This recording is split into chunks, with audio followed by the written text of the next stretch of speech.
Hello, everyone. Welcome to a Meaningful Live. We'll be speaking about what happened, trying to make sense of the attempted assassination on former President Donald Trump. This program is dedicated by Tzipora Reitman and family in loving memory of her mother, Sarah Gittel, Basheva, Yita, Shirley, Jaffe. So by now we're all aware of the events that happened yesterday. The attempted assassination at a rally in Pennsylvania. President Trump's rally, attempted assassination of the former president and current candidate for presidency. Everybody's quite shocked. I thought appropriate to address it, but not just on a technical level. Obviously, everything has to be done to figure out the motives, who is behind it, and never to allow such travesty to happen, no matter who it is. So whether you're pro-Trump or anti-Trump, whether you're pro-Biden, anti-Biden, or whatever position you take, I think we all agree that violence and assassinations and attempted assassinations, and here actually an innocent person was murdered and two critically injured, is just unacceptable. But I want to talk about the deeper meaning and how we look at this. A few points. First of all, I was seeing one of the commentators, some expert on snipers and counter-snipers and so on, used an expression. He's from Israel, actually, he used a Hebrew expression, but he translated it into English saying, this was God's hand. Because we're talking here about 1 centimeter. I mean, the bullet grazed Mr. Trump's right ear, and had he just been turned a different way, it was a direct hit, and God forbid, who knows what would have happened. So, is this an accident? Is this fate? Is it a divine hand? And this is not meant to be, again, an endorsement, a lack of endorsement of Mr. Trump. It's just to look at life and understand that things are not as simple as they may sound. There often are divine interventions. And again, here, we're talking about literally a centimeter and how things would have been different. So Mr. Trump's life was saved. What's the lesson from that? What do we learn from that? Well, keep in mind, we're talking about here a president, the potential president, the next president of this country. Again, whether it's Mr. Trump or Mr. Biden or another candidate. The president of this country represents the values that this country is supposed to stand for. Is this not a wake-up call, if anything, to one of the most important things, and I've not heard anyone talk about this, a wake-up call to the fact that this country was based on, and I'm quoting now the Founding Fathers in the Declaration of Independence, that all men are created equal and are endowed by the Creator with inalienable rights. Or as we have it on our American currency, in God we trust. The first of the 10 Commandments, it says, I am your God that took you out of Egypt. And then following that, we have the laws that we all embrace. Do not murder, do not steal, and all the other commandments. Why is that the case? Because the Founding Fathers understood, and they took it directly from the 10 Commandments, that if you don't have God in the picture, and we're not talking about a particularly religious God, we're talking about the idea of a higher authority, an eye that sees and an ear that hears, then all morality becomes relative, becomes arbitrary. So there are two ways to deal with a problem. You have here a demented individual. I don't know if it's medically, I'm not here to diagnose, but somebody tried to assassinate a former president and a potential president.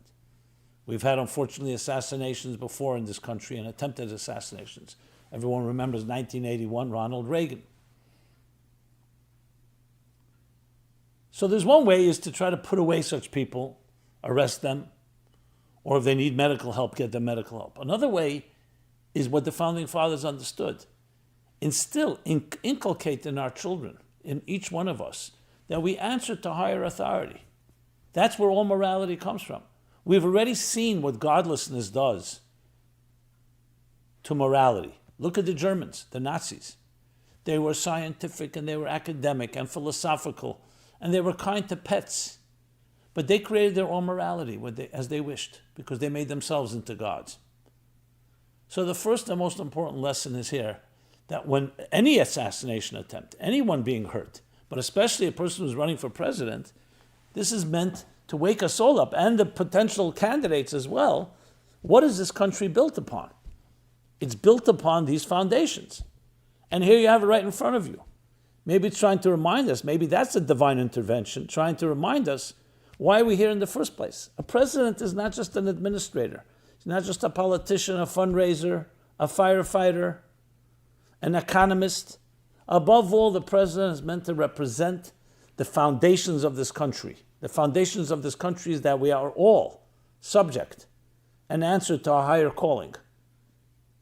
And that higher calling demands of us absolute adherence to the respect of life, to the respect of property, to respect of sexuality, and all those laws that are indicated in the Ten Commandments, or sometimes known as the universal 7 Noahide laws. The laws that stand up, which is the basis and foundation of all free societies. Now it's true, it's only 250 years old, this country, as the first institutionalized democracy and freedom. But the Bill of Rights are built on this. Here you have a wake-up call. And the truth is, every time a school is attacked, every time children are killed, God forbid, every time there's any murder, any crime, it should remind us. But here, look how prominent it is. 1 centimeter.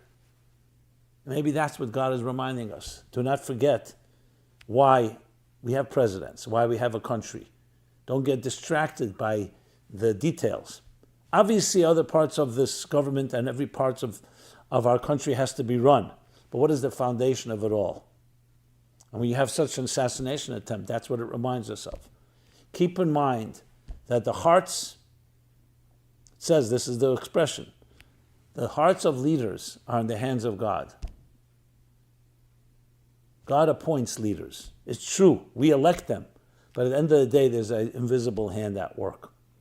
What we need today more than ever in this world of instability and upheavals, whether it's the wars going on in the Middle East or in Ukraine, or the wars going on here on political fronts in the media, and especially now in this strange campaign.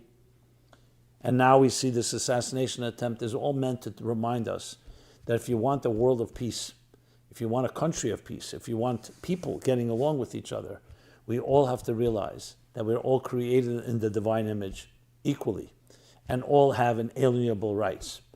And we have no right to affect or touch or compromise another person's life, to hurt another person in any possible way.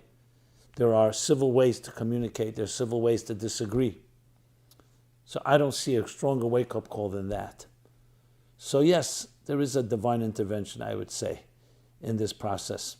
And I would go further and say that we have here the lesson for leaders, what presidents should be focusing on the education of our youth, education of our generation. Look what's going on in the academia, world of academia, a place that was meant to be of civil discourse, open-minded conversation.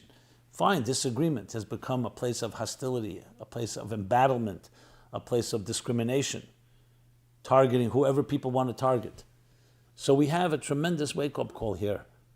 That's what I'd like to hear Mr. Biden, our current president, get up and say. That's what I'd like to hear Mr. Trump, the Republican nominee, say. Every leader should get up and make that declaration. Let's go back to the basics, to the foundations upon which this country was built. And to teach our children, yes, there's an eye that sees and an ear that hears. This is not a contradiction to this separation of church and state. It's two separate things. What type of religion or no religion, that's up to everyone. But the idea, look at the Declaration of Independence. There is a creator that equalizes us all, and we're all subject to and all answer to. And we are not the creator, and we are not God, and we cannot play God. So we pray that Mr. Trump should be healthy and well. We pray that Mr. Biden should be healthy and well. We should eradicate any such crimes in the future. But remember, the best is the preemptive and preventive approach, something we can teach as we speak to our children, We should insist our schools teach it to our children. And of course, leaders and presidents, above all, the chief executive of this country, should be our living model and be declaring once and for all what we stand for and who we answer to, the foundation of this country. God bless America. God bless the President of the United States. God bless the future President of the United States. And God bless us all with that understanding. It's not just a cliche. It's not just a word.